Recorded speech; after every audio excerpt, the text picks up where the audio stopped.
భాన్గర్ కోట. ఈ పేరు వింటే రాజస్థాన్లో చుట్టుపక్కల ప్రజలంతా అరచేతుల గుండెనని పెట్టుకొని భయపడుతూ ఉంటారు. అంతగా ఆ భాన్గర్ కోటలో ఏముంది చెప్తాను వినండి. రాజస్థాన్లోని అల్వర్ జిల్లాలో అరవలి కొండల్లో సరిస్కా టైగర్ రిజర్వ్ సమీపంలో ఉన్న 17వ శతాబ్దపు కోట. ఈ కోటను దాదాపు 1573లో రాజా భగవంత్ దాస్ తన చిన్న కుమారుడైన మాతోసింగ్ కోసం నిర్మించారు. మాతోసింగ్ అక్బర్ ఆస్థానంలోని నవరత్నాలలో ఒకరైన మాన్ సింగ్ యొక్క తమ్ముడు. ఈ కోటలో ఒకప్పుడు 9000 ఇళ్ళు, గుళ్ళు, గోపురాలు, రాజభవనం, బజార్లతో నిండి సందడిగా ఉండేది. అయితే 1720 సంవత్సరం తర్వాత జనాభా క్రమంగా తగ్గిపోయింది. ఇప్పుడు ఆ కోట శిథిలావస్థలో ఉంది.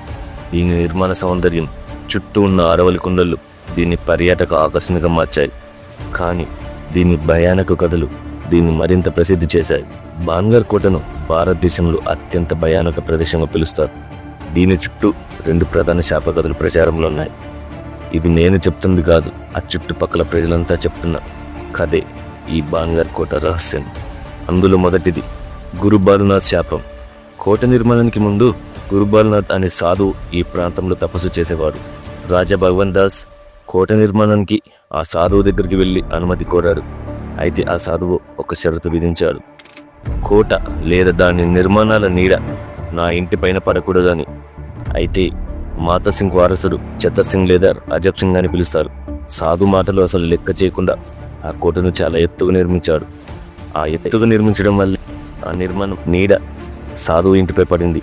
అంతే, కోపంతో సాధువు కోటను, ఊరిని నాశనం చేసే శాపం ఇచ్చారని చెప్తారు. ఈ శాపం కారణంగానే కోట, ఊరు శిథిలమైందని స్థానికుల నమ్మకం. ఇక రెండవది రాజకుమారి రత్నావతి శాపం. రత్నావతి చతుర్ సింగ్ కుమార్తె. రాజస్థాన్లో అత్యంత అందమైన రాజకుమారిగా ప్రసిద్ధి చెందింది. ఆమెపై మోహం పడిన సింగియే అనే తాంత్రికుడు ఆమెను పొందేందుకు పరిమళ ద్రవ్యంపై మాయజాలం వాడాడు. రత్నావతి ఈ ఉచ్చును గుర్తించి ఆ ద్రవ్యాన్ని రాయిపై పోసింది. అది తాంత్రికుడిపై దొర్లి అతన్ని చంపింది.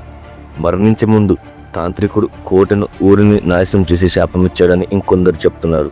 ఈ శాపం తర్వాత మొఘల్ దాడుల కారణంగా రత్నావతితో సహా కోట నివాసులు చనిపోయారు.